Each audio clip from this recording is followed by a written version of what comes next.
என்னோட கேள்வி என்னன்னா, இப்ப எஸ்பி வேலுமணி சிவி சண்முகம் தரப்பு அவங்க அதிமுகவை தன்வசப்படுத்தலாம் அப்படிங்கிற முயற்சி மேற்கொண்டாங்க, தோல்வி அடைஞ்சிருக்கு.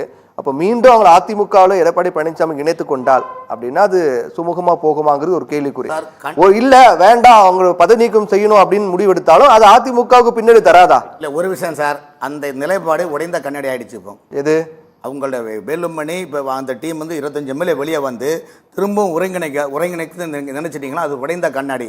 எப்படி ஜே அணி உருவாகுதோ அப்படி ஆளுங்கட்சி வந்து எப்படி கோஷ்டியா தனித்தனியா உருவாகுதோ அந்த ஏன்னா முன்னாள் சபையினர் கட்சியிலிருந்து ஒதுங்கிட்டாரு, அதே சேலத்தில் அவர் செம்மலே கட்சியிலும் ஒதுக்கிட்டாரு. இதனால முரண்பாடான கருத்துக்கள் அனலிஸ் பண்ணி அதை கட்டமைப்புக்கு உருவாக்குறதுக்கு யாரும் அது சரியான மனநிலை இல்லாத ஒரு காரணத்தினால தான் எடப்பாடி பழனிசாமி அவருடைய மனநிலை கரெக்டாக இருக்காரு.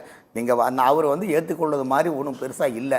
எனக்கு இன்னைக்கு தமிழ்நாட்டுடைய கள நிலவரம் எல்லாமே இளம் தலைமுடைய மனநிலையை மாறிடுச்சு. இளம் தலைமுடைய தலைமுறை இப்போ எடப்பாடி பழனிசாமிக்கு ஆதரவு கொடுப்பாங்களா வேலுமணிக்கு ஆதரவு கொடுப்பாங்களா? சார் ஒரு விஷயம், வேலுமணிக்கு ஆதரவு இல்லைன்னு சொல்லிட்டாங்களா? அதாவது நீங்களே பாத்துங்க, இப்போதைக்கு யாருக்கு ஒரு விஷயம் சார், எடப்பாடியை பொறுத்த வரைக்கும் நீங்க உங்க உள்கட்சி பிரச்சனை, ஆனால் அவரை பொறுத்த வரைக்கும் டெல்லியில மிகப்பெரிய நெட்வொர்க் வச்சிருக்காரு. அது புரிஞ்சுடுங்க, அவன் எடப்பாடி பெரிய நெட்வொர்க் வச்சிருக்காரு. அவருக்கு எல்லா தரப்புலையும் ஒரு பெரிய கட்டமைப்பு வச்சு அவர் செயல்படுறாருன்னா இருக்கிறாரு. நீங்க புரிஞ்சுடுங்க. பாஜக சப்போர்ட் எடப்பாடி பாஜக சப்போர்ட் சார், பிராண்ட் அவர்கள் தான் சார். இரட்டை இலையும் பொதுச்செயலர் போஸ்டும் யாரிடம் இருக்கிறதோ அதுதான் நிலைப்பாடு இருக்க முடியும். என்ன பண்ண முடியும்னு சொல்லுங்க. வந்து நீங்க வந்து சார் ஒண்ணு நீங்க காம்ப்ரமைஸ் பண்ணி தாவேக்கா கூட கூட்டணி ஆட்சி அமைச்சிருக்கணும், இல்ல நாங்க வெளியே இருந்து ஆதரவு சொல்லிருக்கணும். எதுவுமே இல்லாம நாங்க எப்படிங்க பண்ண முடியும்? அது அவங்களுக்குள்ள கட்சி பிரச்சனை. அதுக்கு பூபதி ஜான் போட்டு 27 சீட்டு வாங்கிக்கிட்டு ஒரு சீட்டு ஜெயிச்சுக்கிட்டு இன்னும் எடப்பாடி பழனிசாமியை நம்பி நான் வண்டி ஓட்டுறேன்னு சொல்றாங்க.